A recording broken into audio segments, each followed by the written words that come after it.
Have you ever thought about investing in stocks but didn't know where to start? Well, the first step is preparation. Like any journey, investing begins with getting your financial house in order. An essential part of this is having an emergency fund. This safety net can help you weather financial storms without needing to dip into your investments. Next, it's crucial to manage any outstanding debt you may have.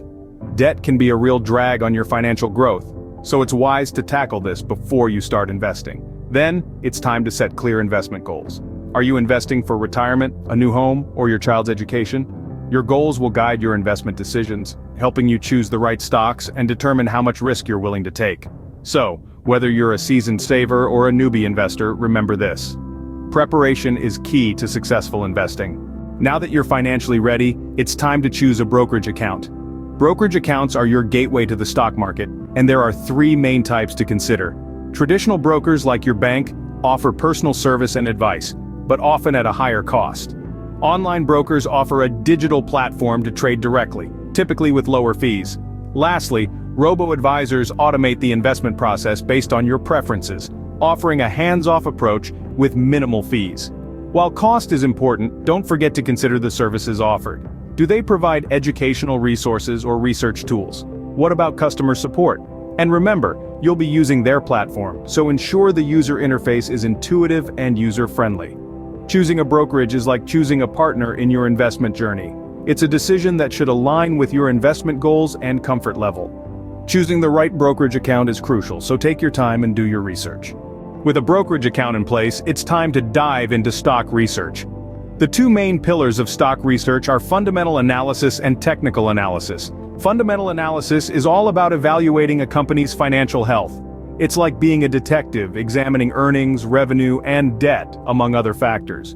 You're essentially trying to answer the question, is this company financially strong and able to grow? On the other hand, technical analysis is more like reading the company's tea leaves. It involves analyzing statistical trends such as price movement and volume. You're looking at patterns and trends in the stock's price to predict what it might do next. Now don't be overwhelmed. You don't need to be a Wall Street analyst to do this. There are plenty of resources and tools out there that can help you understand these concepts and apply them to your investing strategy. Understanding stock research is fundamental to making informed investment decisions. You're now ready to make your first investment. Placing a stock order is easy. There are three types: market orders, limit orders, and stop orders. Market orders are bought or sold instantly at the current market price. Limit orders set a maximum or minimum price at which you're willing to buy or sell. Stop orders become market orders once your stock reaches a certain price. If you're a beginner, start small and invest in industries you're familiar with. Remember, the goal isn't to get rich quick, but to build wealth over time. Congratulations, you're now ready to start your investment journey. But before you dive in, consider practicing with a demo account. It's an excellent way to get your feet wet without risking real money. Once you're comfortable, you can transition into the world of actual investing. And this is just the beginning. Our next video will take you further, showing you how to manage and grow your portfolio. Happy investing!